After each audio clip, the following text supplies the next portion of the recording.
नमस्कार दोस्तों, MK Hindi story में आपका स्वागत है। आज की कहानी है मासूम मोहब्बत। दोस्तों, ये इस कहानी का दूसरा भाग है। कहानी को समझने के लिए कहानी का पहला भाग अवश्य देखें, जिसका लिंक डिस्क्रिप्शन बॉक्स में मेंशन कर दिया जाएगा। चलिए तो कहानी शुरू करते हैं। विनायक सौरभ के मुंह से समायरा सुनकर चौंक जाता है।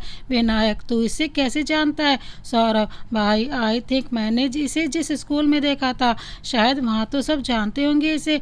विनायक, कैसे? सौरभ, अरे मैं किसी काम से उस हाई स्कूल में गया था, तब मुझे पता चला इसका एक भाई है जिसे ये डॉक्टर बनाना चाहती है, पर इनके पास पैसे नहीं है। इवन स्कूल तक की फीस जमा नहीं की है इन्होंने। कहते हैं जब ये लड़की हाई स्कूल में थी तब इसके सामने ही किसी बाइक वाले ने इसकी मॉम को टक्कर मार दी थी और तभी उनकी मौत हो गई। जब मुजरिम पकड़ा गया और उसके गुनाह कबूल भी कर लिया था, पर बाद में पता चला कि गुनाह कबूल करने वाला मुजरिम वो है ही नहीं, क्योंकि टक्कर मारने वाली तो कोई लड़की थी। वो लड़की किसी बड़े आदमी की बेटी थी, इसलिए सारा केस एक वीक में ही बंद हो गया। भाई, ये बहुत गरीब लोग हैं, पर यहाँ तो कुछ और ही सीन है। देखो कितने महंगे कपड़े पहने हैं, कहीं ये कोई फ्रॉड तो नहीं? पर तू इसे कैसे जानता है और ये यहाँ पर क्या कर रही है? विनायक पूरे टाइम समायरा को देख रहा था और सौरभ ऐसे लुक्स देख समझ जाता है और ज़ोर से बोलने वाला था कि अपनी आवाज़ दबाते हुए, सौरभ कहीं तू और ये? विनायक सपने से बाहर आकर स्माइल करते हुए, हाँ ये मेरी गर्लफ्रेंड है। सौरभ, क्या सच में? तुझे? विनायक, वैसे डॉक्टर बनने में कितना खर्च होता है? सौरभ, अभी ये बात कैसे आई? विनायक से तेज नज़रों में देखता है। हाँ ठीक है, करीब 20 से 30 लाख तक लग जाते हैं, कॉलेज पर डिपेंड करता है। तभी विनायक वो मोमेंट याद करता है जब समायरा उससे पैसे के लिए बोल रहे थे। वो 50 लाख ज़्यादा है ना? अच्छा 40 लाख दे देना, 30 लाख, 20 लाख, 20 लाख लोन के साथ ही दे देना। क्या तुम्हारे पास इतने पैसे भी नहीं हैं कि तुम मुझे लोन भी दे सको? सौरभ, अरे आखिर तेरे दिमाग में चल क्या रहा है? ये विनायक उसे वहीं छोड़कर वहाँ से चला जाता है। दोनों पार्टी से बाहर आ जाते हैं। वो समायरा को घर छोड़ने की जिद करता है, पर समायरा उसे मना कर देती है, क्योंकि ना तो उसके पास घर है और ना ही पैसा जो किराए पर रह सके। इसलिए वो अपनी फ्रेंड के साथ रहती है और समायरा उसे पता नहीं लगने देना चाहती, पर फिर भी वो उसे कार से घर तक छोड़ने जाने लगता है। समायरा टेंशन में अपने नाखून खाने लगती है और वो ये देख, विनय ठीक है ना, मैं नहीं मजाक बनाऊंगा तुम्हारे घर का। समायरा बड़बड़ाते हुए, घर होगा तब तो मजाक उड़ाओगे। विनायक, कुछ कहा तुमने? समायरा, कुछ नहीं, नकली स्माइल करने लगती है। कुछ देर बाद ही कार उसके एरिया के पास आ ही जाती है कि समायरा, यहीं बस मैं यहीं से घर निकल जाऊंगी। विनायक, अरे नहीं, ऐसे रात में अकेले सड़क पर, मैं भी तुम्हारे साथ आता हूँ। सीट बेल्ट खोलकर कार से उतर जाता है और समायरा को हेल्प करता है, क्योंकि उसने वो ड्रेस पहनी हुई थी, और दोनों उसके घर की तरफ चलने लगते हैं। समायरा शर्म और टेंशन से मरी जा रही थी कि तभी सामने से एक दूर खड़ी लड़की उसे देखकर समायरा चिल्लाते हुए हाथ हिला रही थी। समायरा उसे देख, श्वेता, वो दोनों उसे ऐसे देखकर घबरा जाते हैं और दोनों जल्दी से उसके पास पहुंच जाते हैं। समायरा घबराते हुए, क्या हुआ? सब ठीक तो है ना? तुम ठीक हो? समायरा, चोर वोर आया क्या? श्वेता कंफ्यूज होकर, तुम क्या बातें कर रहे हो? समायरा पर चिल्लाते हुए, तुम बताओ कि तुम अब तक कहाँ थी? तुमने मुझे बताया भी नहीं। अगर लेट आ रही हो तो कॉल कर सकती थी ना। पता है मैं कितना डर गई थी, कितने बुरे बुरे ख्याल आ रहे थे। विनायक, सॉरी आप जो भी हैं, पर वो अब शायद ऐसे ही लेट आए। उसकी जॉब ही ऐसी है। श्वेता, क्या तुम्हें जॉब मिल गई है? तुमने मुझे बताया भी नहीं। 1 मिनट, तुम्हें जॉब मिल गई? मतलब अब तुम मेरे घर में नहीं रहोगी? वाह!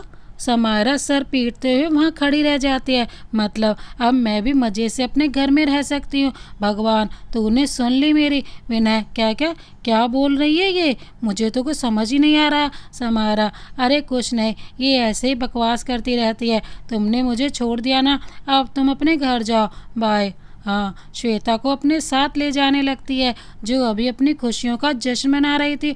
और तुम मेरे साथ चलो, किसी के सामने कुछ भी बोल देती हो।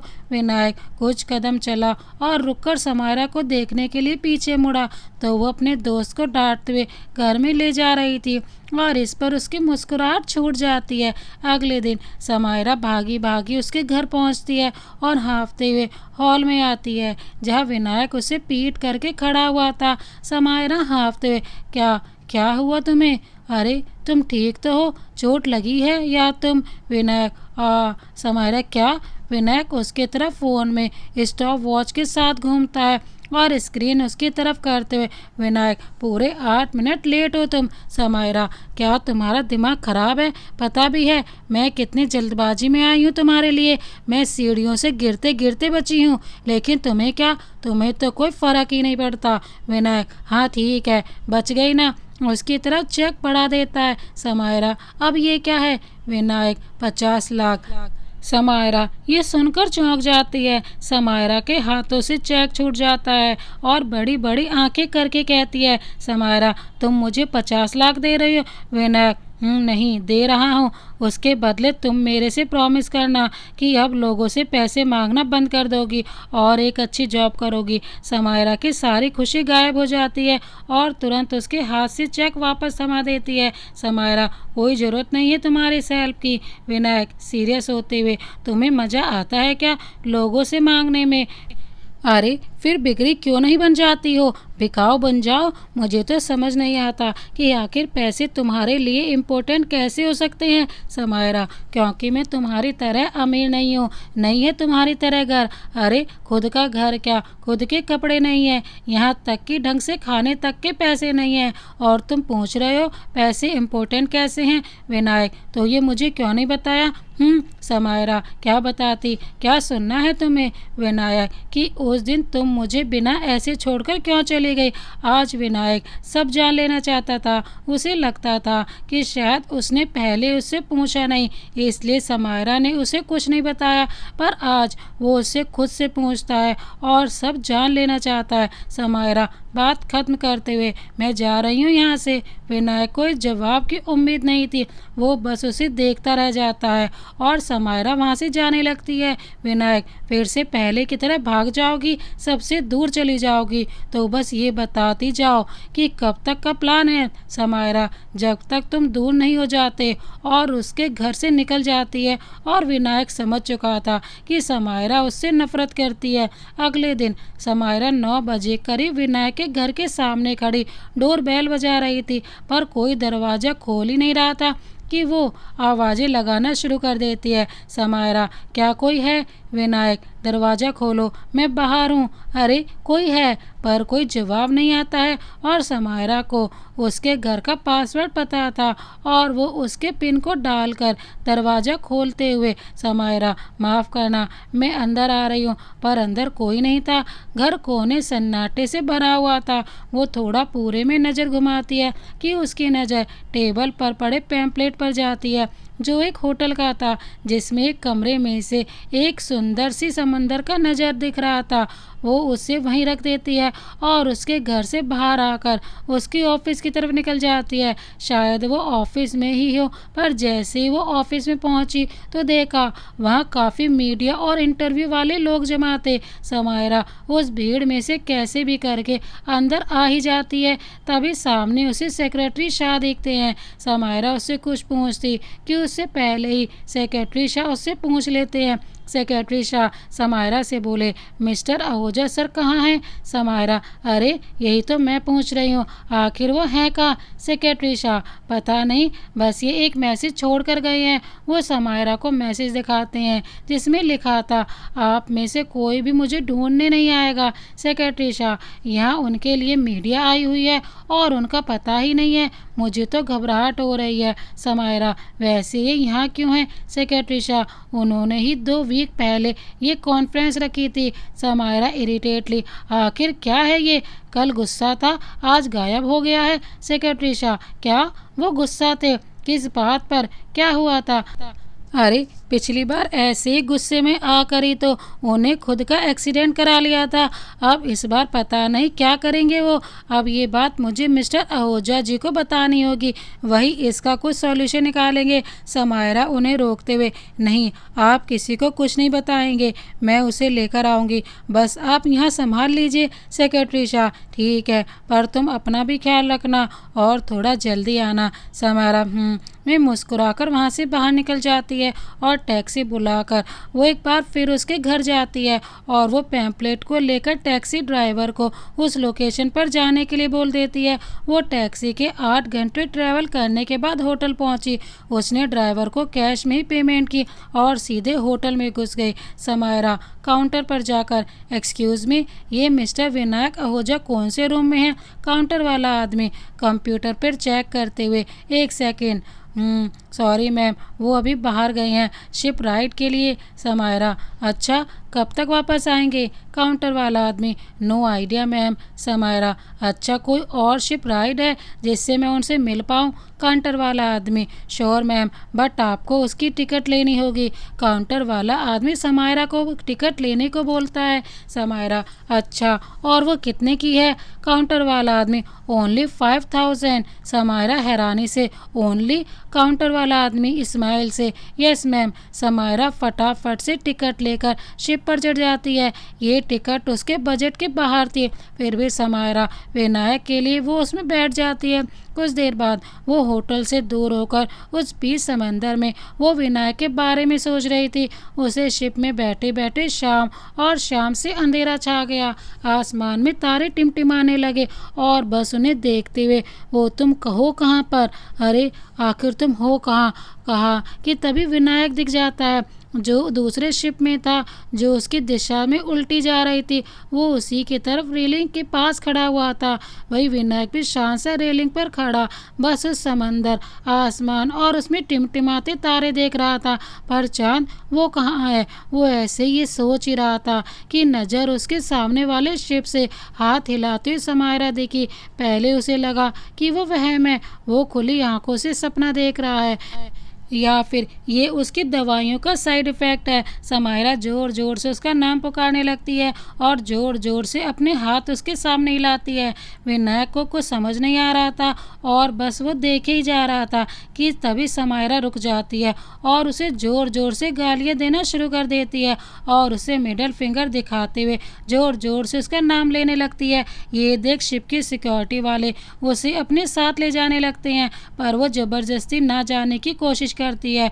विनायक ये भी देख लेता है कि वो उसे गुस्से से बातें बोल रही है, उसकी तरफ हाथ कर रही है और हवा में उंगली कर रही है। उसे कुछ समझ नहीं आ रहा था कि ये अगर सपना है तो ये क्या चल रहा है। तभी उसे समायरा को सिक्योरिटी वाले ले जाते दिखे और तब उसे समझ आया कि ये सब रियल है। वो समायरा है जो उसका ध्यान खींचने के लिए ये सब कर रही थी। पर विनायक को महसूस हुआ कि उसे क्यों फ़र्क पड़ रहा है, जो कर रही है उसे करने दो, और वो चुपचाप शिप के अंदर आ जाता है। समायरा उन 2 सिक्योरिटी गार्ड के साथ सिर नीचे किए बैठी थी। समायरा उदासी से, मुझे इस शिप से उतरना है, प्लीज़ मुझे उतार दो। पहला गार्ड, कहाँ उतारे? चारों तरफ तो पानी है। समायरा, तो घुमा लो। दूसरा गार्ड, नहीं नहीं, ऐसे नहीं घुमा सकते हैं, शिप के भी रूल्स और रेगुलेशन है। समायरा, प्लीज़ मेरी हेल्प करिए, अगर मेरे दोस्त को कुछ हुआ तो देखना सब आपकी गलती होगी, उस सब के जिम्मेदार आप ही होंगे। पहला गार्ड, अरे तुम्हारा दोस्त सिरफिरा है, सन की है, तो हम क्या करें? समायरा सीरियस होते हुए, क्या बोले आप? पहला गार्ड घबराते हुए, क्योंकि क्यों? समायरा, आप बोलिए ना। पहला गार्ड, मैंने कहा कि वो तुम्हारा दोस्त सिरफिरा है, सन की है, तो हम क्या करें? समायरा, करेक्ट, बिल्कुल सही बोले आप, वो सिरफिरा है और सन की ही है, देखकर भी इग्नोर कर दिया मुझे। दूसरा गार्ड, बस बहुत हुआ, तुम यहीं रहोगी जब तक ये शिप किनारे तक नहीं पहुंच जाता है। समायरा जैसे वो उस शिप से उतरी तो वो उन्हीं गार्ड से पूछती है, समायरा अब यहाँ से मुझे वापस कैसे जाना है? पहला गार्ड, यही शिप सुबह 6 बजे वापस जाएगा। समायरा, क्या? पर मुझे अभी जाना है। दूसरा गार्ड, देखो जिद मत करो, हम बोलते हैं कि तुम सुबह ही जाओ क्योंकि रात में समंदर का कोई भरोसा नहीं है। समायरा, प्लीज़ मेरा उससे मिलना बहुत इम्पोर्टेंट है, प्लीज़। दूसरा गार्ड, देखो हम इस मामले में कुछ नहीं कर सकते हैं, और दोनों गार्ड वहाँ से चले जाते हैं। समायरा उसी किनारे पर बैठ जाती है और उसे ऐसे बैठे काफ़ी वक्त हो जाता है। तभी उसे एक छोटी शिप या बड़ी बोट दिखी जिसमें एक आदमी उसी होटल के पास जा रहा था। समायरा डिसाइड करती है कि वो और वेट नहीं कर सकती। वो उस बोट वाले को एक्स्ट्रा पैसे देकर अपने सुबह की 5 घंटे की शिप जर्नी को छोड़कर वो उस बोट पर 7 घंटे लगा देती है। सुबह होने ही वाली थी, सूरज निकलने को था, पर उसे इस सबसे ज़्यादा होटल का कितना दूर है और कितना टाइम लगेगा वहाँ पर पहुँचने में, उसे सिर्फ इसमें इंटरेस्टेड था। विनायक अपने रूम में सोया हुआ अंगड़ाई लेकर आंखें खोलता है तो सामने थकी हारी सी समायरा खड़ी देखकर उसकी आंखें फटी की फटी रह जाती हैं। विनायक पहले शॉक हुआ पर फिर नॉर्मल होकर उसे इग्नोर करने लगा। समायरा, क्या तुम्हारा दिमाग खराब है? तुम क्या कर रहे थे? वहाँ सब तुम्हारा इंतजार कर रहे थे और तुम यहाँ इस होटल में शिप राइड लेकर मजे कर रहे थे। कुछ खबर भी है कि क्या हो रहा है? विनायक को समायरा की बातों से कोई फर्क ही नहीं पड़ रहा था, या यूं कहें कि वो समायरा की बात सुनना ही नहीं चाहता था। विनायक वहां से बालकनी में जाकर खड़ा हो जाता है। समायरा, हे रुको, मुझसे बात करने से पहले तुम मिस्टर शाह से बात करो, वो बहुत परेशान है तुम्हारे लिए। फ़ोन मिलाकर उसके पास आती है। लो, उनसे बात करो और उन्हें बताओ कि तुम बिल्कुल ठीक हो। विनायक कुछ नहीं बोलता, सीरियस फेस के साथ बस उस नज़ारे को देखता रहता है कि समायरा अपने फ़ोन उसके कानों पर लगा देती है। विनायक गुस्से में फ़ोन को लेकर सीधे सामने समंदर में फेंक देता है। समायरा शॉक हो जाती है। मेरा फ़ोन? तुमने मेरा फ़ोन फेंक दिया? मेरे पास उसके अलावा कोई फ़ोन नहीं है, ना ही मेरे पास पैसे हैं, और जो अपनी सैलरी सेविंग के पैसे थे वो मैंने तुम्हारे घर से यहाँ तक की टैक्सी में और शिप की राइड में लगा दिए है। मुझे तो ये भी नहीं पता कि अब मेरे पास खाने के लिए पैसे भी हैं या नहीं, और तुमने मेरा फ़ोन फेंक दिया। आखिर तुम समझते क्या हो खुद को? हाँ, मुझे यहाँ आना ही नहीं चाहिए था। विनायक ये सब सुनकर रूम से बाहर चला जाता है और समायरा उसे रोकती है। वो उसके पीछे आई ही थी कि वो उस होटल चेकआउट ही करके चला गया और टैक्सी में बैठकर वहाँ से निकल जाता है। समायरा बस उसे बैठते देख ही रही थी कि वो वहाँ से चला गया। उसके कुछ टाइम बाद ही पारस भी कार लेकर वहाँ पहुँच जाता है। पारस, विनायक कहाँ है? समायरा, वो चला गया। पारस, पर कहाँ? कुछ बताया? समायरा, मुझे नहीं पता, और सीधे उसकी कार में बैठ जाती है और वो भी आकर बैठ जाता है। दोनों घर के लिए निकल जाते हैं। समायरा काफ़ी देर तक चुप बैठी थी और कुछ नहीं बोल रही थी। पारस, क्या तुम ठीक हो? समायरा जोर से चिल्लाए। हाँ, क्या प्रॉब्लम है उसकी? अगर वो मुझसे गुस्सा है तो बताए ना कि वो आखिर गुस्सा किस बात पर है, लेकिन उसको तो बताना ही नहीं है कुछ। पारस, वो तुमसे गुस्सा है? समायरा, मुझे लगता है वो मुझसे नफरत करता है, इसीलिए वो ये सब कर रहा है। पारस, नहीं, मुझे नहीं लगता। समायरा, क्या? पारस, मुझे नहीं लगता है कि वो तुमसे नफरत करता है, बल्कि मुझे लगता है कि वो तुम्हें पसंद करता है। समायरा, क्या बकवास कर रहे हो तुम? ऐसा कैसे पॉसिबल है? पारस, तुम्हें नहीं पता, जब तुम्हें एलर्जी हुई थी तो वो कितना घबरा गया था, और उस टाइम उसे देखकर कोई भी बोल सकता था कि वो तुम्हारी कितनी चिंता करता है, कितना प्यार करता है वो तुम्हें। समायरा, क्या सच में? पर मुझ में ऐसा क्या है जो उस पसंद आया होगा? पारस, ये मैं नहीं बोलूँगा, कहीं मुझे भी तुमसे प्यार हो गया तो। समायरा ब्लैंक फेस के साथ चुपचाप ड्राइविंग पर ध्यान दो और शांति से बैठ जाती है, लेकिन फिर स्टार्ट। पर अगर वो मुझे सच में पसंद करता है तो भी क्या ही फ़र्क पड़ेगा? पारस, यार तुम कितनी भोली हो। वैसे ये भी एक रीज़न हो सकता है, अगर तुम्हें वो पसंद करता है तो तुम उससे शादी कर सकती हो। समायरा, तो कार पर ही ध्यान देना। विनायक अपने घर पहुंच गया और अपने घर पहुंचकर सीधे सोफे पर ही पसर जाता है। थोड़ी देर आराम के बाद जैसे वो उठा कि एक बार फिर उसके साथ वही होने लगा। उसका सर फटने लगा, उसका दिमाग आग की तरह जलने लगा वो दर्द अपनी हद पार कर रहा था। वो अपने रूम की तरफ भागा और धीरे धीरे सीढ़ियाँ चढ़ते हुए बस यही सोच रहा था, मुझे इस दर्द को सहना सीखना होगा। आगे और चीज़ होनी शुरू हो तब तक मुझे इस दर्द को कैसे भी करके सहना ही होगा और मैं इस दर्द से जीत सकता हूँ मैं। और अपने बाथरूम में गिरकर एक बार फिर सारी गोलियों को निगलते हुए पानी पीते ही पीछे गिर जाता है और शॉवर ऑन कर देता है, जिससे उसका शरीर पूरा ठंडा हो जाए। सर तो ठंडा होने लगा पर उसका दर्द वो कम नहीं हो रहा था। बस इस बार फर्क था कि वो दर्द से चिल्ला नहीं रहा था, वो अपने आंसू नहीं रोक पाया पर वो शांत था। विनायक चाहता था कि अगर ये सब समायरा के सामने हो भी तो वो इतना तो स्ट्रांग रहे कि उसकी आवाज़ें उन्हें ना सुनाई दे, जिससे उन्हें उसका दर्द ना पता चले, क्योंकि उसे पता है जितना दर्द वो सह रहा है, जब उसकी फैमिली को सच पता चलेगा तो वो इससे ज़्यादा दर्द होगा जो विनायक खुद सह नहीं पाएगा। इसीलिए वो इस चीज़ से अकेले ही डील करना चाहता था।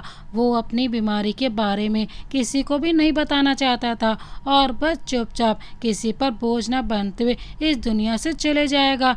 इस सब से लगता तो है कि उसने थोड़ी सी जंग तो जीत ही ली थी।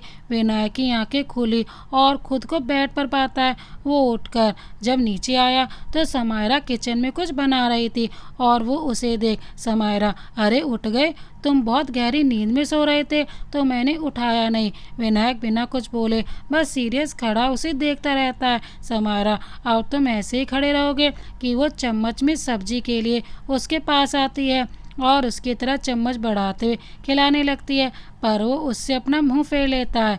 ये देख समायरा का स्माइल वाला फेस फीका हो जाता है, पर फिर वो खुद उसे टेस्ट कर लेती है। समायरा अजीब सा मुंह बजनाते हुए, हल्दी ज़्यादा हो गई, चबाते हुए, और शायद नमक भी कम लग रहा है। विनायक उसकी बातें सुनकर घर से बाहर जाने लगता है। समायरा उसके पीछे आते हुए, अब तुम कहाँ जा रहे हो? फिर से कोई जवाब नहीं आता है। समायरा फिर से बोलती है, अरे मैंने पूछा तुम जा कहाँ रहे हो? मुझसे और कितनी देर तक बात नहीं करोगे? बता तो दो ताकि मैं अपनी कोशिश उस टाइम से स्टार्ट करूं। विनायक के कदम चलते चलते रुक जाते हैं और समायरा रोंदा सा मुंह बनाकर नीचे देखते हुए, समायरा, आई एम सॉरी बस, पर एटलीस्ट मुझसे बात तो करो। विनायक, मुझे कुछ मीठा खाना है तो स्टोर जा रहा हूँ। समायरा खुशी से, अच्छा चलो चलो, मैं भी आती हूँ फिर, और इस बार कार मैं ड्राइव करूँगी। विनायक अभी भी सीरियस ही था और उसे जाते देख वो भी आंखें घुमाते हुए थकी सी सांस छोड़कर उसके पीछे चला जाता है और कार में बैठ जाता है। समायरा एक्साइटेडली चले। विनायक सामने देखते बस ही बोल पाया और दोनों स्टोर की तरफ जाने लगे। और जैसे वो स्टोर तक पहुँचे कि विनायक सीरियस आवाज़ में, तुम यहीं रहो, मैं सब ले आऊँगा। समायरा, अरे मैं भी आती हूँ। सीट बेल्ट खोल ही रही थी। विनायक, मैं खुद ले आऊँगा। उसके ऐसे गहरे एक्सप्रेशन देखकर वो मान ही जाती है और कार में ही बैठी उसका वेट करने लगती है कि तभी उसे सामने से मिस्टर इंद्रेश देखते हैं और एकदम से पुरानी सारी बातें उसके दिमाग में चल जाती हैं। पुलिस वाला, ये वही है जिसने तुम्हारी माँ को टक्कर मारी। आदमी, ये सब मेरी वजह से हुआ, मैं तुमसे माफ़ी मांगता हूँ, प्लीज़ मुझे माफ़ कर दो, मुझे तो जीने का भी हक नहीं है, मैंने इतना बुरा काम किया है। समायरा, कहाँ है वो? मुझे भी बात करनी है। कौन है वो? मिस्टर इंद्रेश, आखिर तुम कहना क्या चाहती हो? खुलकर बोलो। समायरा रोते हुए, पर आखिर मैं समझौता क्यों करूं? मैंने ही तो अपनी आंखों के सामने ही उनका एक्सीडेंट होते देखा, मैंने ही अपनी माँ को मरते हुए देखा, फिर मैं समझौता क्यों करूं? जवाब दीजिए मुझे मिस्टर इंद्रेश। देखो, मुझे लगता है तुम्हारा जो भी इन्वेस्टिगेटर है वो फिल्म या नॉवल पढ़कर आया है और कुछ भी बकवास कर रहा है, और मेरे पास इन चीज़ों के लिए वक्त नहीं है। अब तुम जा सकती हो। विनायक जिस स्टोर में गया था वो उसी स्टोर के बगल की एक शॉप से निकल रहे थे। उन्होंने सामान अपनी कार में रखा और कार में बैठने के लिए दरवाज़ा खोला ही था कि समायरा अजीब सा बिहेव करने लगती है। उसके हाथ अपने आप ही कार को चाबी से चालू करने लगते हैं और वो स्टीयरिंग व्हील को पकड़े रेस देती है। मिस्टर इंद्रेश ने सीट बेल्ट पहनना शुरू करने वाले थे कि समायरा अपनी कार को आगे बढ़ाते हुए तेज स्पीड कर देती है और उनकी कार की तरफ तेजी से बढ़ने लगी। तभी मिस्टर इंद्रेश का ध्यान उस स्पीड से आ रही कार पर जाता है जो उनके सामने से आती दिख रही थी। वो कार को देखकर घबरा जाते हैं और वो उस कार से बचने को और अपनी कार से बाहर निकलने के लिए वो तेजी से अपनी सीट बेल्ट खोलने लगे, पर उनके हाथ इतने कांप रहे थे कि उनसे वो खुली ही नहीं और वो कार तेजी से उनके करीब आती जा रही थी और वो डर जाते हैं, उनके पसीने छूटने लग जाते हैं। तभी विनायक बाहर आ जाता है और अपनी कार इतनी तेज स्पीड देखकर वहीं उसकी नज़र समायरा पर गई और वो जोर से चिल्लाता है, विनायक, समायरा। विनायक की तेज आवाज़ सुनकर वो होश में आती है और शौक से उसकी आंखें बड़ी हो जाती हैं। वो तेजी से कार के स्टीयरिंग व्हील को घूमती है और उसकी कार वहीं पलट जाती है। समायरा वहीं बेहोश हो जाती है। उस टाइम काफ़ी चोटें भी आ गई थी समायरा को।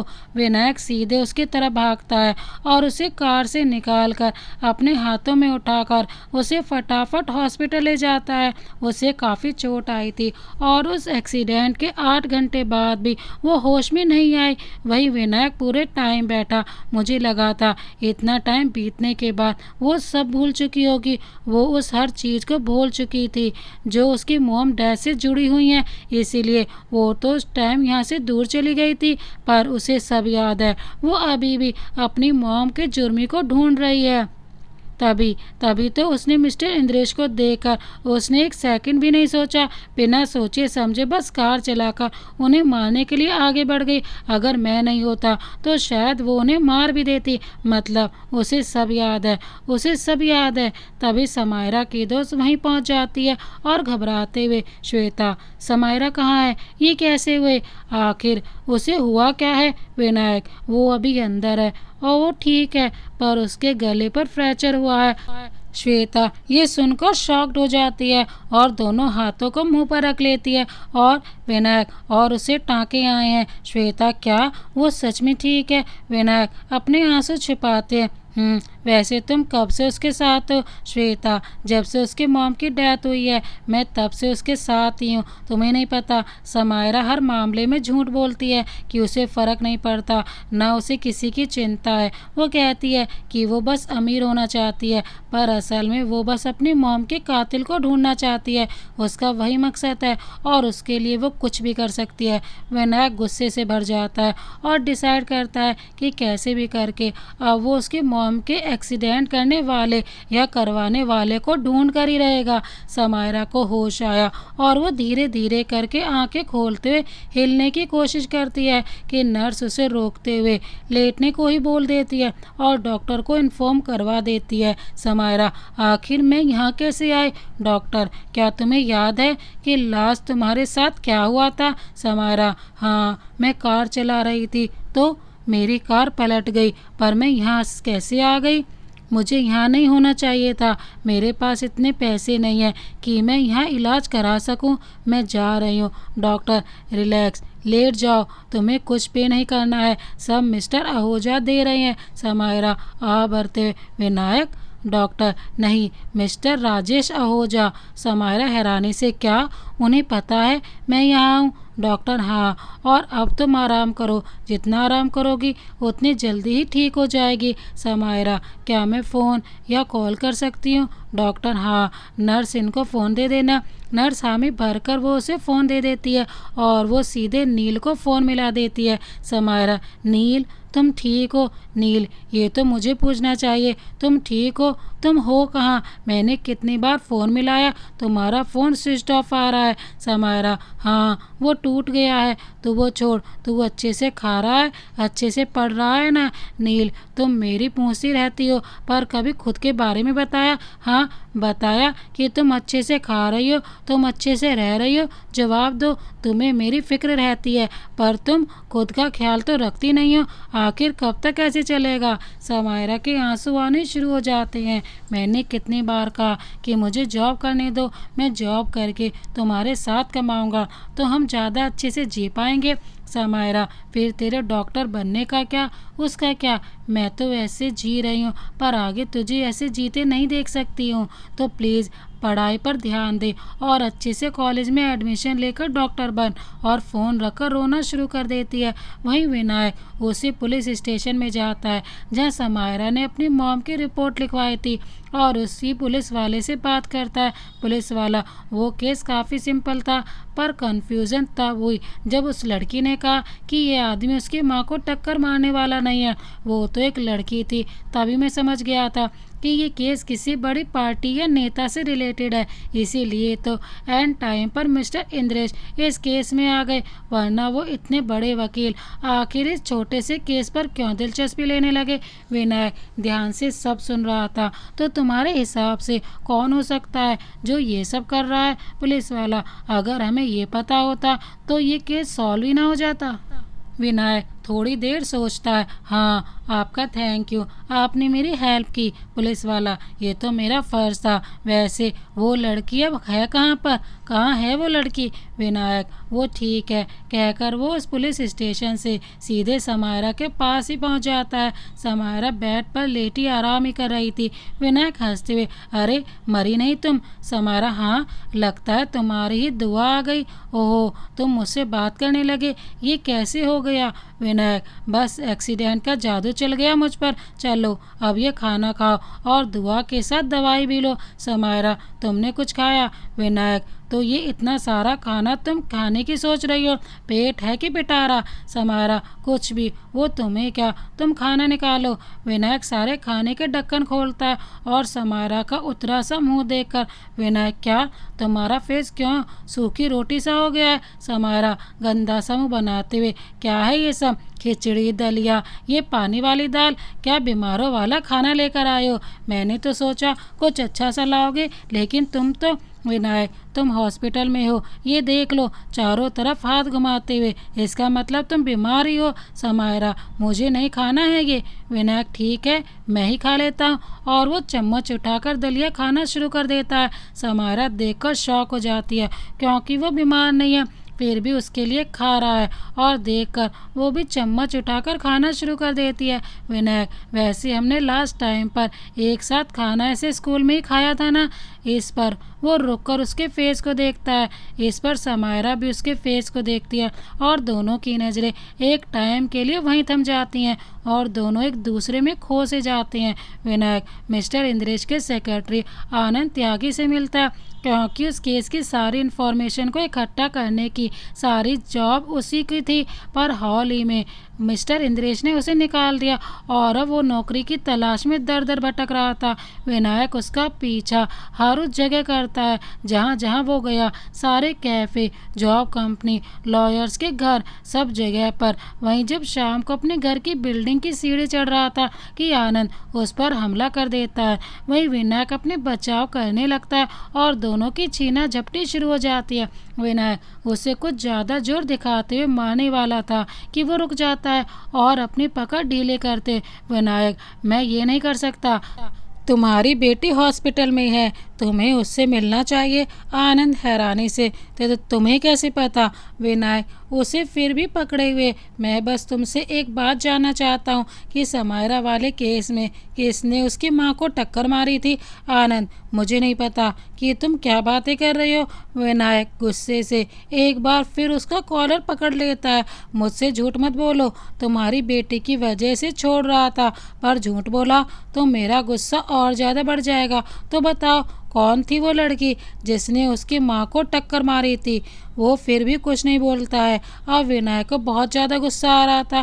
थोड़ी देर बाद आनंद के आंसू आने लगते हैं और रोते हुए, अगर मैंने बताया तो वो मेरी बेटी और बीवी को मार देंगे, तो प्लीज़ मुझसे कुछ मत पूछो, मैं तुम्हें कुछ नहीं बता सकता।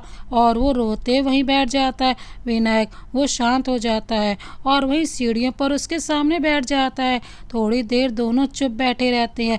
विनायक शांत सी आवाज़ में, पता है, मुझे एक बीमारी है, उसका नाम वो तो मुझे भी नहीं पता, और जानकर फ़र्क भी क्या पड़ेगा, उसमें मैं कुछ शायद 4 या 3 महीनों में मरने वाला हूँ। आनंद उसे आंसू भरी आंखों से देखता है।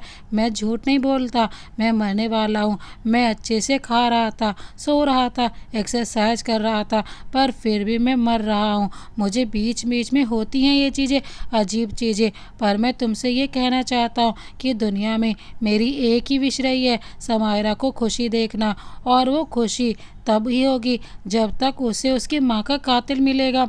जब वो अपने किए की सज़ा पाएगा, वो तभी खुश होगी। और मैं बस इसीलिए चाहता हूँ कि तुम मेरी हेल्प करो। हम दोनों ही एक ही मोड़ पर हैं। मैं वादा करता हूँ कि मैं कभी भी किसी को नहीं बताऊँगा, क्योंकि मेरा मरना तो तय है, चाहे वो किसी के हाथों हो या अकेले। शाम हो गई थी और विनायक हाथों में थैली और बैग लिए एक बार फिर हॉस्पिटल समायरा से मिलने के लिए पहुंच जाता है, और रूम के बाहर से ही देखता है कि वो बेड पर ना होकर उन मरीजों वाले कपड़े में ही बस रूम में चलते हुए उसकी दीवारों और सीलिंग देख रही थी कि उसने विनायक को देख लिया। समायरा स्माइल करते हुए, अरे तुम, पता है इस रूम। विनायक अंदर आने के लिए बढ़ा कि तभी अचानक उसका सर घूम गया।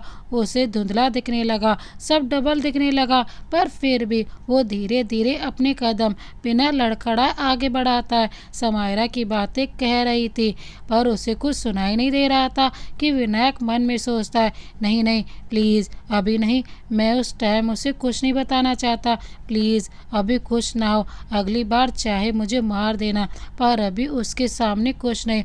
और वो सारा सामान अपने हाथों से छोड़कर उसके गले लग जाता है।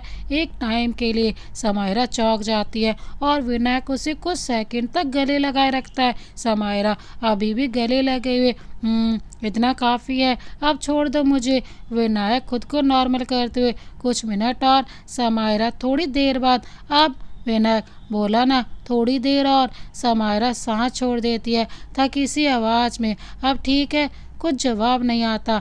मर गए हो क्या?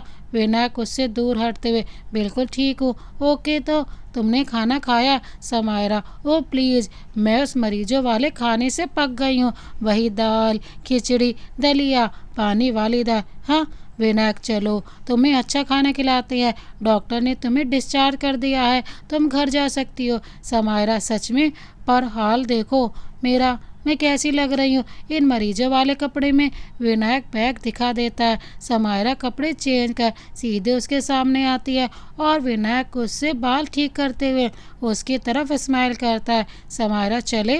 वो दोनों रूम से निकले ही थे कि तभी रास्ते में डॉक्टर मिल जाते हैं। डॉक्टर, तो जा रही हो? अब ऐसी गलती कभी मत करना और अपना ख्याल रखना। समायरा, जी डॉक्टर। दोनों हॉस्पिटल से निकलकर समायरा कार में बैठने ही जा रही थी कि विनायक उसके लिए कार का दरवाज़ा खोलता है और वो उसकी तरफ स्माइल करते हुए कार में बैठ जाती है और वो भी कार में आकर बैठ जाता है। उसने कार स्टार्ट की और दोनों अहोजा हाउस के सामने खड़े थे। समायरा, ये कहाँ हैं हम? विनायक, मेरे घर। समायरा चौंक कर विनायक को देखती है, या यूँ कहूँ कि मेरी मॉम के घर। अगर उनसे कहोगी कि तुम मुझसे नफ़रत करती हो तो दुनिया का बेस्ट फूड खिलाएंगे। समायरा, क्या तुम मजाक कर रहे हो? मैं तो उन्हें एक बार मिली भी नहीं हूँ और उनसे खाना खिलाने की बात करूँ, क्या बकवास है। विनायक, चलो चलते हैं। समायरा बाहर जाते हुए, हाँ चलते हैं। विनायक खींचते हुए अंदर चलते हैं और दोनों अंदर जाते हैं कि समायरा उसके आलीशान से घर को देखकर हैरान रह जाती है। वो घर किसी शूटिंग प्लेस से कम नहीं था। उस घर में चारों तरफ अमीरों की सफ़ेदी थी, सफ़ेद फ्लोर, सफ़ेद दीवारें, सफ़ेद झूमर, लाइट, सब सफ़ेदी की चमकार मार रही थी। तभी विनायक चिल्लाया, मिसेज आहूजा। ओह, इस घर की मालकिन कि तभी उसकी माँ जाती हैं और उसे ऐसे देखती हैं जैसे कोई अनजान इंसान उनके घर आ गया हो। समायरा को कुछ समझ ही नहीं आ रहा था कि आखिर हो क्या रहा है, क्योंकि विनायक अपनी माँ को उनके नाम से बुला रहा है और उसकी माँ, वो भी उसे ऐसे अजनबी की तरह देख रही थी। आखिर चल क्या कर रहा है इधर? विनायक, ये मेरी मॉम है, उससे बोला। और ये है समायरा, जिसे मैं इसे पसंद करता हूँ, या यूँ कहूँ सिर्फ इसे ही पसंद करता हूँ। अरे ये मैं आपको क्यों बता रहा हूँ, आपको तो सब पहले से पता ही होगा इसे कि उसकी नज़र उसके डैड मिस्टर आहूजा पर जाती हैं, जो पीछे से उसे नामित सर और हाथ हिलाते हुए उसे मना कर रहे थे कि विनायक अपनी बात पलट देता है। विनायक ऑकवर्डली कि वो तो आपको पता ही नहीं होगा कि मैं इसे पसंद करता हूँ। विनायक की माँ हाथ बांधे खड़ी उसकी बातें सुनकर, आखिर आए क्यों हो? विनायक, इसको आपके हाथों का बना खाना खाना है। विनायक की माँ, क्या सच में? समायरा, नहीं ऐसा नहीं, मैं तो। विनायक, हाँ इसे खाना खाना है, ये अभी हॉस्पिटल से डिस्चार्ज हुई है, तो आप इसे वही क्यों नहीं खिलाती जो आपने मुझे मेरे एक्सीडेंट के टाइम पर खिलाया था? समायरा, अरे नहीं नहीं, आपको इतनी तकलीफ़ लेने की कोई ज़रूरत नहीं है। विनायक, अरे इसमें तकलीफ़ क्या, उसके मॉम किचन में चली जाती हैं, ये थोड़ी ही देर बाद सब डाइनिंग टेबल पर बैठे होते हैं। विनायक और समायरा की तरफ उन दोनों के ठीक सामने मिस्टर आहूजा और सेंटर वाली कुर्सी पर विनायक की मॉम। समायरा के लेफ्ट साइड में उनकी ही कुर्सी थी और राइट साइड पर विनायक की। काफ़ी सीरियस सा माहौल था, सब चुपचाप शांत से बैठे थे, इतना कि किसी की सांस की आवाज़ भी नहीं आ रही थी। विनायक की मॉम, क्या इस खाने को खाने के लिए मुहूर्त निकलवाना पड़ेगा? अरे सब खाना खाना शुरू करो। ये सुनकर वहाँ हलचल सी शुरू हो जाती है। विनायक और मिस्टर आहूजा दोनों एकदम से बातें शुरू करते हुए समायरा और खुद की प्लेट में खाना परोसने लगते हैं। अरे नहीं, ये लो, हाँ ये अच्छा, इसे भी ट्राई करो, वो भी अच्छा है। सब खाना शुरू कर देते हैं। आज इतने दिनों बाद उस घर में सब खाना एक साथ खा रहे थे, या कहें कि विनायक के साथ खाना खा रहे थे। जब से विनायक उस घर से गया था तब से वहाँ खाना बनता तो था, पर उसमें स्वाद जैसा कुछ नहीं होता था। और आज जब वो घर में है, पर फिर भी वहाँ शांति थी, सिर्फ प्लेट से टकराती चम्मचों की आवाज़ आ रही थी कि तभी विनायक की मॉम समायरा की सेवई की कटोरी खाली देख उसमें सेवई परोस देती है। ये देख समायरा रुक जाती है, पर फिर उनकी तरफ थैंक यू स्माइल करते हुए एक बार फिर खाना शुरू कर देती है।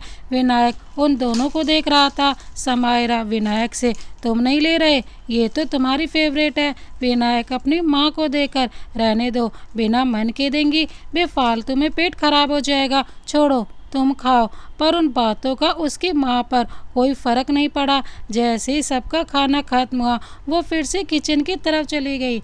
वहीं उनके घर के नौकर डाइनिंग टेबल साफ कर सारे बर्तनों को किचन में ले जा रहे थे कि समायरा भी उनसे बात करने की आस में अपनी प्लेट उठाकर किचन की तरफ चल देती है। समायरा प्लेट को सिंक में रख ही रही होती है कि विनायक की मॉम, जो फ्रिज में से आइसक्रीम निकालते हुए उससे कहती हैं, विनायक की मॉम, क्या तुम विनायक को पसंद करती हो? समायरा फटाक से कहती है, नहीं नहीं तो हम तो सिर्फ दोस्त हैं। विनायक की मॉम, क्या सच में? समायरा, हाँ सच में, हम स्कूल में एक ही क्लास में पढ़ते थे और उसके बाद आज मिले तो पुरानी यादों को ताज़ा करते हुए उसने मुझे खाने की बात करी, पर अभी हॉस्पिटल से डिस्चार्ज हुई थी तो बाहर का खाना नहीं खा सकती थी, इसीलिए वो मुझे यहाँ ले आया। विनायक की मॉम, तुम झूठ बोल रही हो ना? समायरा उनके जवाब से चौंक जाती है। विनायक की मॉम, तुम झूठ बोल रही हो ना? समायरा, हाँ। विनायक की मॉम उसे देखकर, क्योंकि आज तक किसी लड़की को यहाँ अपने घर नहीं लाया है और तुम्हें उसकी फेवरेट डिश भी याद है, तो सच में स्कूल टाइम में तुम दोनों काफ़ी गहरे दोस्त रहे होंगे, है ना? समायरा, मैं नहीं जानती कि आप उससे क्यों गुस्सा हैं, पर विनायक एक अच्छा इंसान है। हाँ, वो बहुत जिद्दी है और काफ़ी गुस्सा, पर अच्छा है। वो सिर्फ उसके एक्सीडेंट की वजह से ऐसा हो गया है, बाकी वो किसी को भी नुकसान नहीं पहुंचा सकता, तो प्लीज़ आप उसे माफ़ कर दीजिए। मेरा यकीन कीजिए, वो आपके बिना अकेला है। विनायक की मॉम, अपने हाई स्कूल के आखिरी साल में उसने स्कूल जाना छोड़ दिया था, उसने खाना छोड़कर उसने अपनी शैतानियाँ छोड़ दी, उसने हंसना तक छोड़ दिया था। बड़ी मुश्किल से फाइनल एग्ज़ाम दिए थे उसने। मैं चाहती थी कि वो आगे जाकर फाइनेंस में डिग्री ले और अपने पापा की कंपनी की बजाय खुद की कंपनी स्टार्ट करे, अपने बिजनेस को संभाले, पर उसने तो सब छोड़ दिया था। उस टाइम ऐसा लगा कि वो मेरा बेटा है ही नहीं, क्योंकि विनायक इतना कमज़ोर नहीं था कि वो किसी की कही बातों को दिल पर ले जाए, लेकिन वो किसी की बात सुनता ही नहीं था, हमेशा गुमसुम सा रहता था। समायरा को समझ आया कि ये तब की बात है जब समायरा स्कूल छोड़ कर गई थी, पर वो ऐसा क्यों कर रहा था मुझे आज तक उसने कुछ नहीं बताया। आंसू उसकी आंखों में आ जाते हैं। अरे माँ हूँ मैं उसकी, हक है मेरा उस पर, आखिर वो मुझसे अपनी कैसे छुपा सकता है। तो इसलिए जब तक वो मुझे अपनी माँ की तरह सारी बातें नहीं बताएगा, तब तक मैं भी उसे माफ़ नहीं करूँगी। समायरा उनकी सारी बातें समझ रही थी और उसके दर्द को महसूस कर पा रही थी। समायरा, जैसी आपकी मर्जी। वहीं विनायक अपने डैड के साथ सोफे पर बैठा। अपने डैड से, विनायक क्या आपने मॉम को नहीं बताया? मतलब उनसे छुपाकर ये सब कर रहे हैं? अगर उन्हें पता चला तो क्या जवाब देंगे उन्हें? मिस्टर आहूजा, जवाब तुम दोगे, ना कि मैं। बल्कि तुमने तो एक्सेप्ट ही कर लिया कि तुम उसे पसंद करते हो। विनायक, अगर समायरा ने उन्हें बता दिया तो? मिस्टर आहूजा, वो नहीं बताएगी। विनायक, इतना विश्वास है आपको उस पर और आपको कोई ऐतराज़ नहीं है समायरा और मेरे साथ होने से? मिस्टर आहूजा, मुझे क्यों होगा? विनायक सोचते हुए, हाँ, क्योंकि आप इसीलिए तो उसे लाते थे।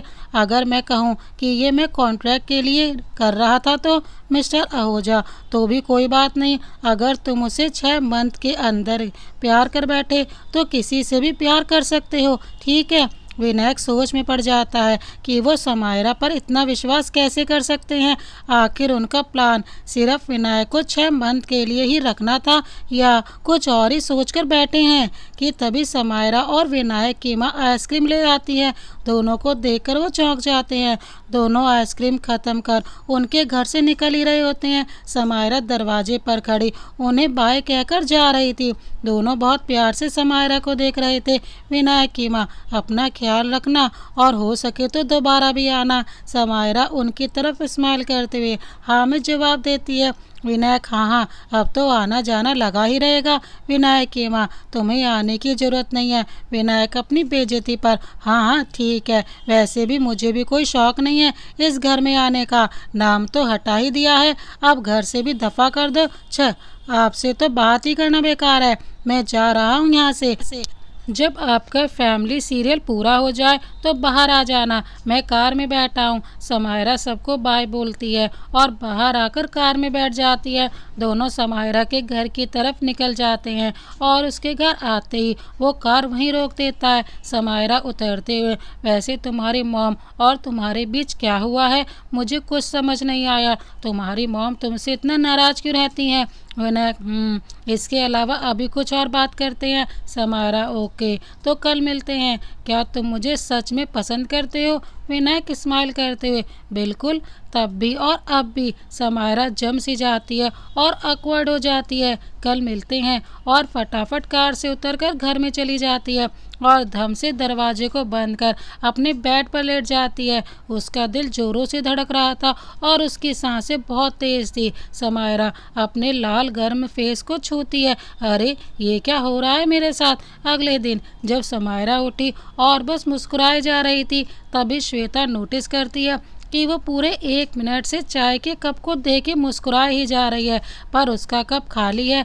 आखिर वो ऐसे खाली कप को देखकर भला क्यों हंसने लगी? श्वेता, समायरा तू ठीक है? तुझे कुछ हुआ है क्या? समायरा स्माइल से उस खाली कप को होठों से लगाते हुए, हाँ, मुझे क्या होगा, मैं तो बिल्कुल ठीक हूँ। श्वेता उसके हाथ से कप लेकर उल्टा करके दिखाती है, ये खाली है। क्या हुआ है तुझे? इतनी देर से देख रही हूँ, हंसी ही जा रही है। समायरा, अच्छा, अगर मैं बता दूँ तो तुम मेरी बात मानोगी? श्वेता, विश्वास करने लायक होगी तो मान लूँगी, पहले बता तो क्या बात है? समायरा, विनायक जो मुझे रात को छोड़ने आया था उसने मुझे प्रपोज़ किया। श्वेता, नहीं। समायरा, कहा कि वो मुझे पसंद करता है। श्वेता, नहीं, ये क्या बकवास कर रही है, ऐसा नहीं हो सकता। समायरा कंफ्यूज होकर, श्वेता तुझे पता भी है विनायक है कौन? समायरा, हाँ, आहूजा इंडस्ट्री का मालिक जो बहुत अमीर है, जिसने मेरी हेल्प की थी, जो मुझे घर छोड़ने आया था। श्वेता उसकी बात के साथ ही अपनी बात जोड़ते हुए, जो शादीशुदा है, जिसकी एंगेजमेंट हो चुकी है मिस्टर अडानी की बेटी शेफाली से। समायरा, क्या? समायरा, शुरू से शुरू करते हैं। मैंने कहा कि विनायक ने मुझे कहा कि वो मुझे पसंद करता है। श्वेता, तो मैंने कहा कि वही विनायक, उसकी एंगेजमेंट मिस्टर अडानी की बेटी शेफाली से हो चुकी है, बट उनका 2 मंथ पहले ही उन्होंने सगाई तोड़ भी दी है। कहते हैं विनायक ने ही उनकी एंगेजमेंट को तोड़ दिया था। समायरा, तुझे ये सब कैसे पता चला? श्वेता, भाई ये सब न्यूज़ में आया था, पर तुझे तो दुनियादारी की खबर ही कहाँ थी, तू अपने ख्यालों में ही रहती थी। समायरा, तो ये सब उसने मुझे क्यों नहीं बताया? श्वेता, अपनी पुरानी बातें कोई किसी को बताता है क्या?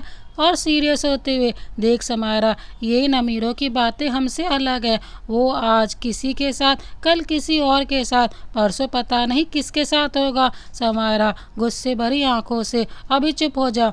विनायक बिल्कुल ऐसा नहीं है, और ये न्यूज़ वाले पब्लिसिटी के लिए कुछ भी बोलते रहते हैं।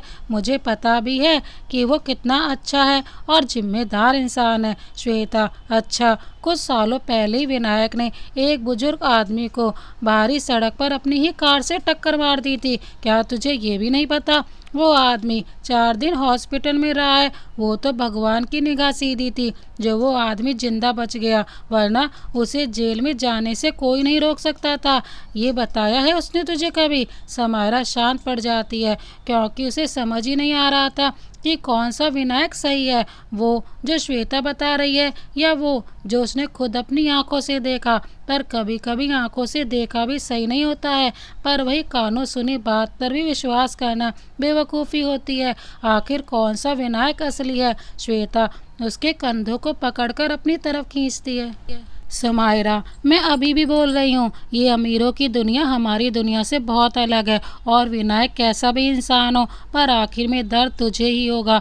तू ही अकेली पड़ जाएगी, तो प्लीज़ इसमें मत पड़। समायरा उसकी बात सुनकर उसके हाथ अपने आप से हटाकर खड़ी हो जाती है और अलमारी से कपड़े निकालकर बाथरूम की तरफ जाने लगती है। श्वेता, अब तुम किस लिए तैयार हो रही हो? समायरा, विनायक के पास सच पता करने के लिए जा रही हूँ मैं। श्वेता, पर आज नील आने वाला है तो उससे मिलने के लिए। समायरा, उससे मैं बाद में मिल लूँगी, और बाथरूम में चली जाती है। वही विनायक भी अपनी कंपनी में इस्माइल पर इस्माइल ही किए जा रहा था। उसका मूड इतना अच्छा था कि पूरी कंपनी में बात फैल गई कि सुना, आज विनायक सर का मूड अच्छा है। हे हाँ, वो पूरे टाइम स्माइल ही किए जा रहे हैं, सबकी गुड मॉर्निंग पर जवाब दे रहे हैं। आज विनायक सर बहुत ही खुश है। आज सूरज पश्चिम से निकला है। तभी पारस फाइल लिए विनायक के कैबिन के दरवाजे को नॉक किया। विनायक चहकती सी आवाज़ में, कम इन। पारस शौक से बड़ी आंखें किए दरवाजे को खोलकर उससे अंदर ही नहीं गया कि विनायक उसे ऐसे देख। विनायक कि क्या हुआ, ऐसे बड़ी बड़ी आंखें किए भूत से क्यों खड़े हो? पारस अंदर आता है और विनायक उसे बैठने को बोलता है। पारस डबल शौक से उसकी आंखें और बड़ी हो जाती हैं। 6 गुणा 9 54। विनायक 54। पारस, हमारे देश का राष्ट्रीय खेल? विनायक हॉकी। पारस, जवाब तो सारे सही हैं। रेड लाइट होने पर। विनायक, आखिर ये क्या बकवास कर रहा है तू? हाँ, मुझे तो कुछ समझ ही नहीं आ रहा है, तू मुझसे ये सब क्यों पूछ रहा है? पारस, अरे नहीं नहीं, आज तुम हंस रहे थे, तुम खुश दिख रहे थे। विनायक, कब मुझे खुश होने का हक भी नहीं है क्या? मैं क्या खुश नहीं हो सकता? पारस, नहीं, पर आज तुम पहली बार बिना बात के स्माइल कर रहे हो। विनायक उसे एक भौं उठाकर देखा कि मेरा मतलब था कि ज़्यादा खुश नहीं होते। विनायक, किस लिए आए थे? जो काम था वो बताओ और जाओ यहाँ से। पारस उसके सामने रखते हुए, फाइल के रखते हुए, विनायक, रख दी, अब जाओ यहाँ से। पारस कंफ्यूज होकर जाने लगता है कि विनायक एक बार फिर स्क्रीन पर टाइप करते हुए हंसने लगता है। तभी रास्ते में ही उसे समायरा मिल जाती है। समायरा सीरियस होते हुए, विनायक कहाँ है? पारस, वो तो अपने कैबिन में है, अजीब सी हरकतें कर रहा है। समायरा, मतलब?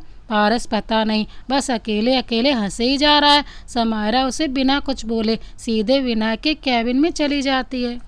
समायरा, तुमसे बात करनी है। विनायक उसके ऐसे सीरियस एक्सप्रेशन देखकर अपनी कुर्सी से खड़ा हो जाता है और उसकी सारी स्माइल गायब हो जाती है। दोनों विनायक की कंपनी बिल्डिंग के टेरेस पर आ जाते हैं, जहां खुली हवा चल रही थी और हल्की सी धूप चमक रही थी। विनायक, क्या बात करनी है तुम्हें? समायरा सीरियस एक्सप्रेशन में बिना टाइम बेकार किए सीधे मुद्दे की बात पर आ जाती है। तुम्हारी शेफाली से एंगेजमेंट हो गई? तुमने ये बात मुझे क्यों नहीं बताई? जब कॉन्ट्रैक्ट चल रहा था तो तुमने उसे चलने क्यों नहीं दिया? क्यों मुझे झूठी चाहत जगाए कि तुम अभी अभी भी मुझे पसंद करते हो, तुम मुझसे प्यार करते हो? क्यों झूठ बोला ये? विनायक, क्योंकि मैं तुम्हें पसंद करता हूँ। समायरा उसकी बात सुने बिना ही, मैं सिर्फ एक जरिया थी ना शेफाली को जलने का, दिखावा करने का। पर ये भी, अब कम से कम लोग तुम्हें सिर्फ लालची तो नहीं बोलेंगे। विनायक, आखिर ये सब किसने कहा तुमसे? समायरा, पूरी न्यूज़ छपी और टेलीकास्ट थी और जो हुआ उस सब से तो समझने लायक है। विनायक समायरा के पास आते हुए, कुछ मत समझो, जो मैं बोल रहा हूँ वो सुनो। समायरा, नहीं, अब तुम सुनो। कॉन्ट्रैक्ट के अलावा जो भी तुमने मुझसे कहा कि मुझे पसंद और शेफाली से बदला, मेरी जिस फीलिंग्स के साथ खेला गया है, सबका सबका मुझे हर जाना चाहिए। विनायक एकदम से उसको गालों को पकड़ता है। प्लीज़ मेरी बात तो सुनो। क्या तुम्हें सच में लगता है कि मैं ये सब तुम्हारे साथ कर सकता हूँ? देखो मेरी आंखों में, मेरे मन में, आज तक तुम्हें यूज़ करने का ख्याल नहीं आया मेरे मन में। समायरा उससे अपने आप को दूर करती है। बस भी करो। सब तुम्हें जानते हैं कि तुम कैसे हो, लेकिन मैं, मेरे सामने ही तुम्हारा असली चेहरा नहीं आ पाया। Vinayak, Samaira, I love you, I just love you. Samaira शांत सी पड़ जाती है। श्वेता ने सही कहा था, हम दोनों बहुत अलग है। उसने मुझे बोला था, हम दोनों की दुनिया बहुत अलग है। उसकी आंखों से आंसू गिरने लगते हैं। वो बिल्कुल सही थी। आखिर में जाकर मुझे ही तकलीफ होगी, मैं ही अकेली पड़ जाऊंगी। उसने मुझे बोला था, मैं कितनी बेवकूफ़ हूँ, मैं इस दुनिया की कितनी बेवकूफ़ लड़की हूँ। विनायक उसे देखकर वो उसके हल्का से पास आता है, उसके हाथ को खींचकर उससे कमर से करीब करता है और उसके होठों पर किस कर देता है। विनायक उससे दूर होकर उसे वैसे ही पकड़े हुए, मैं सामने हूँ, तुम मेरी सुनो और किसी पर भी ध्यान मत दो, बस मेरी मानो। आई लव यू, मैं तुमसे प्यार करता हूँ और ये बात मैं एक बार नहीं हजारों बार बोल सकता हूँ। समायरा, मैं तुमसे बहुत प्यार करता हूँ। समायरा उसे एकटक देखती रहती है और एकदम से उसे अपने आप से दूर हटकर जाने लगती है। विनायक आंखों में नमी लिए, कहाँ जा रही हो? समायरा कुछ नहीं बोलती और चलती रहती है। मत जाओ प्लीज़ समायरा, रुक जाओ मेरे लिए प्लीज़ समायरा। पर वो बिना रुके बस चलती ही रहती है और टेरेस के दरवाजे के आते वो विनायक की नज़रों से गायब हो जाती है। समायरा उसकी ऑफिस बिल्डिंग से बाहर आ जाती है और तभी उसका फ़ोन बज उठता है। समायरा, हेलो नील, मैं अभी बस से उतरने ही वाला हूँ तो 10 मिनट में पहुँच जाऊँगा। समायरा, तू वहीं रुक, मैं लेने आ रही हूँ तुझे, वहीं रहना। और फ़ोन कट करके वो सीधे बस स्टॉप के दूसरी तरफ वाले रोड पर ही जा रही थी, जहाँ सामने से बैग के साथ उसे नील आता दिखता है और उसकी तरफ स्माइल करता हुआ रोड क्रॉस ही कर रहा था कि अचानक एक तेज कार नील को टक्कर मारते मारते बिल्कुल उसके सामने आकर रुक जाती है और उसकी इतनी तेज स्पीड से नील डर के वहीं गिर जाता है। समायरा शॉक हो जाती है, ये बिल्कुल उसकी माँ के एक्सीडेंट जैसा था। ऐसे ही समायरा की मॉम रोड करते उसकी तरफ स्माइल कर रही थी और अगले ही पल उसकी आंखों के सामने ही उनकी टक्कर हो गई थी। समायरा को कुछ समझ नहीं आ रहा था। समायरा उस नज़रे से कांप जाती है और घबराते हुए भागकर अपने भाई के पास आती है। वो उसे चेक करती है, उसे कुछ नहीं हुआ था। तभी कार से ड्राइवर उतरा और फिर उस कार की मालकिन मिस्टर इंद्रेश की वाइफ नलिनी उतरती है। Driver, sorry, I am really sorry, मुझे माफ़ कर दीजिए, क्या आप ठीक है? नलिनी, ओह माय गॉड, क्या तुम ठीक हो? कोई चोट तो नहीं आई तुम्हें? नील खुद को साफ करते हुए, नहीं नहीं, मैं ठीक हूँ, आपने सही टाइम पर कार रोक दी। समायरा और नलिनी दोनों की नज़र मिलती हैं। वो एक नज़र में नलिनी तुरंत पहचान जाती है। नलिनी बुरी सी स्माइल के साथ, सही कहा, अगर कार रुकी ही नहीं होती तो आज अनर्थ ही हो जाता। समायरा गुस्से में ड्राइवर से, अगर कार चलानी ही नहीं आती तो आप रोड पर कार लेकर घूमते ही क्यों? हम गरीबों को अपनी कार से उड़ाने के लिए। नलिनी उसके तरफ से, मैं माफ़ी मांगती हूँ, इससे गलती हो गई और ये ऐसी गलती दोबारा नहीं करेगा। नील समायरा से, छोड़ना, वो मान तो नहीं है अपनी गलती। ठीक है चलते हैं। समायरा गुस्से से छोड़कर नील को लेकर वहाँ से जाने लगती है। वो उससे कुछ कदम दूर ही गए थे कि तभी नलिनी समायरा को बुलाती है। नलिनी समायरा से, ये मेरा कार्ड, अगर इसके बदले में जितना पैसा चाहिए मैं तुम्हें देने को तैयार हूँ। प्लैंक्स का फेस कर, बस मेरे पति से दूर रहना। आज तो कार रुक गई पर अगली बार नहीं रुकेगी। पता चले माँ के साथ अपने भाई को भी खो दिया। उसके भाई तो देखकर स्माइल करती है। तो कोई भी तकलीफ हो तो मुझे बताना, ओके। और अपनी कार में बैठकर वहाँ से चली जाती है। समायरा उसे देखती ही रह जाती है। नील चले। समायरा उस कार्ड और अपने गुस्से से मुट्ठी दबा लेती है और नील की तरफ जाते हुए दोनों साथ में घर आ जाते हैं। वही विनायक का मूड फिर से खराब हो गया, या कहें कि पहले से और भी ज़्यादा खराब हो गया था। वो हर चीज़ पर अपना गुस्सा निकाल रहा था। अपनी कंपनी के हर एक एम्प्लॉय को हर चीज़ पर दोबारा करो, गलत है, क्या बकवास है, तुम सबको फायर कर देना चाहिए, कोई काम नहीं है यहाँ पर, निकल जाओ यहाँ से। आज वो सभी एम्प्लॉयज़ पर बहुत ज़ोर ज़ोर से चिल्ला रहा था और सबकी क्लास लगा रहा था। हर किसी को यही सुनने को मिल रहा था। जो भी उसके कैबिन में जाता सबको डांट ही खाने को मिल रही थी और ऑफिस में खौफ फैल गया कि अगर इस टाइम विनायक सर के सामने कुछ गलत बात की तो आज उसकी शामत आई है। तभी पारस उसके गुस्से से बेखबर कैबिन में आता है और चहकते हुए दरवाजे को खोलता है कि तभी विनायक उसे अपनी डेविल आंखों से देखता है। वो इतना खतरनाक लग रहा था कि शौक में उसकी खुद की आंखें बड़ी हो जाती हैं और थूक निगलते हुए फिर से गेट बंद करके जाने लगता है। विनायक ऑर्डर देते हुए, अंदर आओ। पारस सांस रोके चुपचाप अंदर आ जाता है और जी बोला ही था कि विनायक समायरा कहाँ है, जहाँ भी है उसे इन्फॉर्म करो कि मुझसे मिले, मुझे उससे बात करनी है। पारस के मुंह से एक आवाज़ नहीं निकलती, समझे कि नहीं। पारस कांपते हुए, हाँ ठीक है, मैं जा रहा हूँ, बोलता और वहाँ से भाग जाता है। उसके कैबिन के जाते ही विनायक खुद को शांत कर ही रहा था कि टेबल पर रखा हुआ फ़ोन बज उठा और उसके सामने नाम फ्लैश हुआ, मॉम। उसने बिना कुछ सोचे समझे फ़ोन उठाया और सामने उन्होंने कुछ बोला, जिसे सुनकर विनायक फटाफट से अपना कोट और कार की चाबी उठाकर अपने ऑफिस से बाहर निकल जाता है। वो रास्ते में अपनी कार ड्राइव भी कर रहा था कि तभी पारस का कॉल आता है।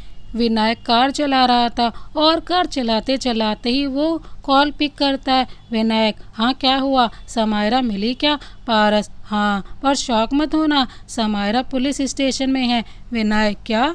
कुछ सुनाई नहीं दे रहा। नेटवर्क ना आने की वजह से वो कुछ सुन नहीं पा रहा था। पहले तू उसके बारे में इंफॉर्मेशन निकाल। मॉम की कॉल आई थी, इसीलिए उनसे मिलकर मैं तुझसे बात करता हूँ। विनायक अपने ही घर पहुँच जाता है। ये अजीब था, जहाँ उसकी मॉम अब तक एक बार भी उसके घर नहीं आई थी, पर आज ऐसी क्या बात होगी जो उन्होंने उसे घर पर बुलाया। विनायक, मॉम, माँ, तभी उसका सर्वेंट, वो आपके रूम में है। विनायक अपने रूम के अंदर आया पर उसे वहाँ कोई नहीं दिखा कि अचानक उसके रूम का दरवाज़ा बंद हो गया। विनायक दरवाज़ा पीटते हुए, मॉम क्या हो रहा है, खोलो, बाहर आने दो मुझे। विनायक पारस को फ़ोन मिला देता है। विनायक को कुछ समझ नहीं आ रहा था, लेकिन जवाब आता है कि आपके फ़ोन की सारी लाइंस को कुछ समय के लिए रद्द कर दिया गया है, इसीलिए हम आपकी कोई भी कॉल कनेक्ट करने में असमर्थ है। विनायक को गुस्सा आ जाता है कि तभी उसकी नज़र अपने फ़ोन की नोटिफिकेशन पर जाती है, जहां पारस ने मैसेज किया था कि समायरा पुलिस स्टेशन में है, मैं उसे छुड़ाने की पूरी कोशिश करूंगा, तुम भी जल्दी आ जाओ। ये पढ़कर विनायक तेजी से अपने रूम के दरवाजे की तरफ भागा ही था कि एक बार फिर से वो शुरू हो गया। उसके सामने धुंध सी छाने लगी और सब घूमता सा नजर आने लगा। उसका सर दर्द से फटने लगा और उसके हाथ पैर कांपने लगे। फिर भी उसे ये दर्द और टाइम से कम लग रहा है, क्योंकि उसे अभी सिर्फ समायरा की चिंता थी, पर दर्द बढ़ रहा था। वो वहीं गिर जाता है। विनायक उस दर्द को इतना सहन कर रहा था कि दर्द से उसका फेस लाल पड़ गया और उसके पसीने छूटने लग गए। वो आगे जाना चाहता था, उसे धुंधला सा दरवाजा सामने नजर आ रहा था, पर उसके हाथ पैर उसका साथ नहीं दे रहे थे। आखिर में आकर विनायक खुद को घसीटते हुए बाथरूम तक आया और अपनी सारी गोली और पेन किलर्स को मुंह में भर लेता है। पेन किलर्स को खाए उसे 1 सेकंड ही हुआ था कि वो एक बार फिर खड़े होकर चलने की कोशिश करता है और अगले ही पल धड़ाम से नीचे गिर जाता है। फिर भी वो कैसे भी करके दरवाजे तक आया और अपनी दर्द भरी और कराहती आवाज़ में कहता है, विनायक प्लीज़ दरवाज़ा खोलो, मुझे मुझे बाहर आना है, प्लीज़ मॉम, मुझे समायरा से मिलना है, तो प्लीज़ एक बार दरवाज़ा खोल दो, प्लीज़ एक बार बाहर आने दो मुझे। विनायक थक सा गया और इन पेन किलर से वो कब लेट कर सो गया उसे खुद भी पता ही नहीं चला।